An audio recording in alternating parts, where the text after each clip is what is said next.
All right, let's dive into one of the most important and maybe one of the trickiest parts of building really effective AI agents, their memory. It's that secret sauce that turns a clever piece of software into something that feels like a true partner. We're going to break down why it's so critical. So let's just get right to the main point here, because it's a big one.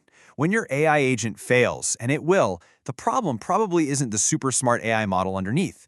It's the memory. I mean, think about it. You could have the most powerful engine in the world, but it's totally useless if it can't remember what you told it 5 minutes ago. You know this feeling, right? It's so frustrating. It's like having a manager who's an absolute genius in a meeting, but then a week later, they pull you aside and ask, "Hey, what project were we talking about again?"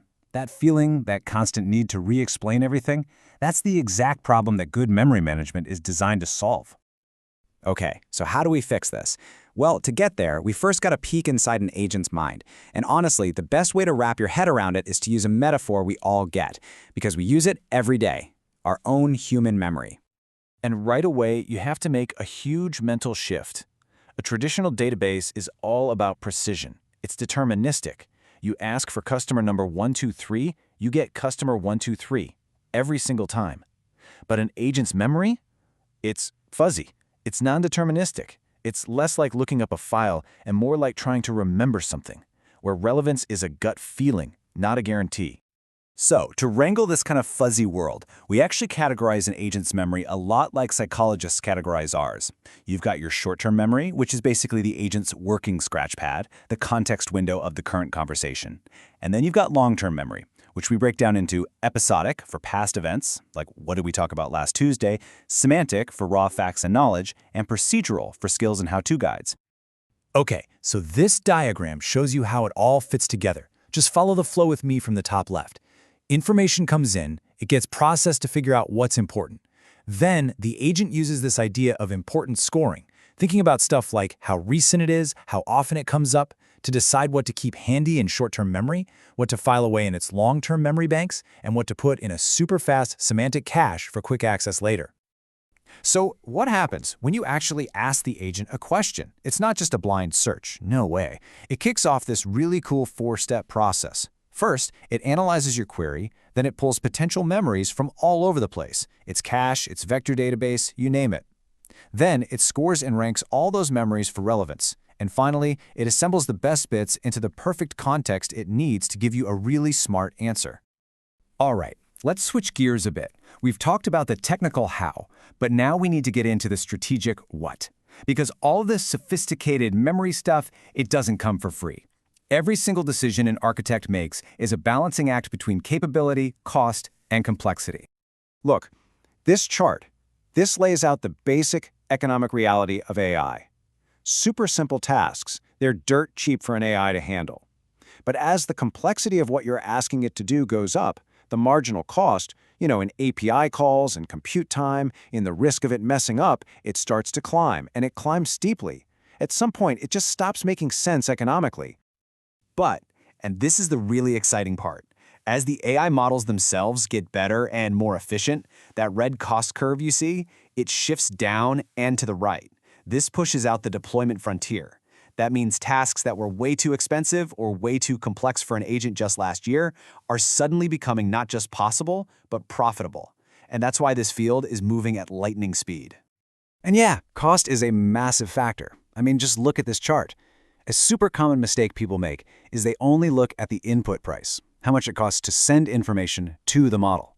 But the real killer, the thing that can sneak up on you, is the output price, which can be way, way higher. If your agents are generating a lot of code or detailed reports, those egress costs can balloon like you wouldn't believe. So all of this, it leads to the big question for anyone building this stuff, right? Given all these technical challenges and economic trade-offs, what's the right move for your project?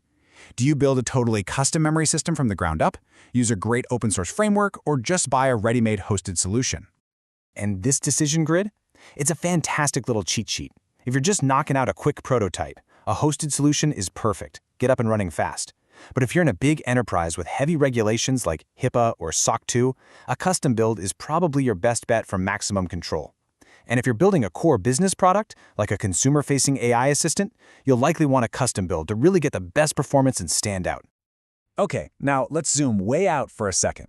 Everything we've talked about so far has been about a single agent's memory, but the idea that's going to change everything is connecting these individual memories into a collective intelligence, a shared brain for your whole team or even your whole company. In psychology, there's this concept called a transactive memory system. It sounds complicated, but it's really simple. It's not just about what you know personally, it's about knowing who on your team knows what.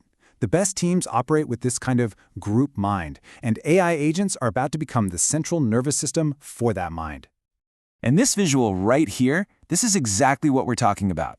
The AI agent becomes this intelligence hub.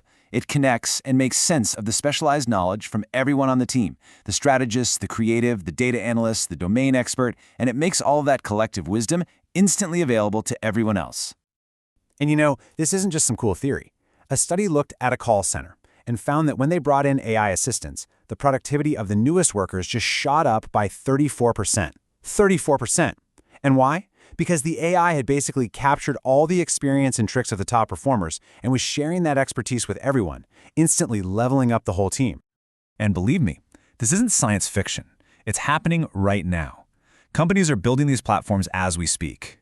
You've got Zeep, which creates these incredible knowledge graphs to see how ideas evolve, Onyx, which unifies search across all your company's apps, and even decentralized protocols like MCP, which let different agents share context with each other.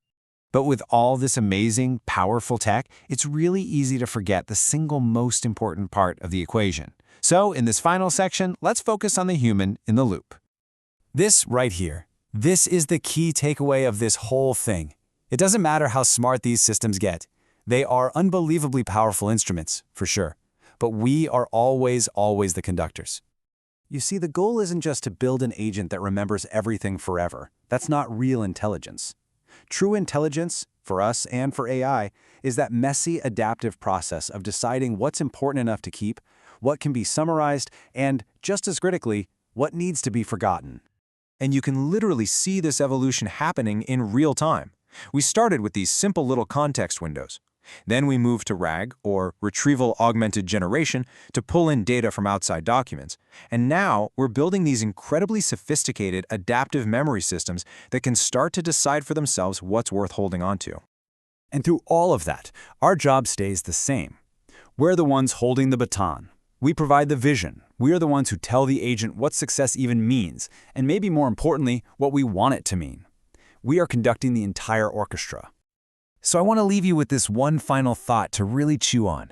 Just forget about all the technical limits for a second. If your team, your entire organization, had a single, perfect, collective memory powered by this technology, what would be the very first question you would ask it? Because the answer to that, well, that reveals the true potential of everything we're building here.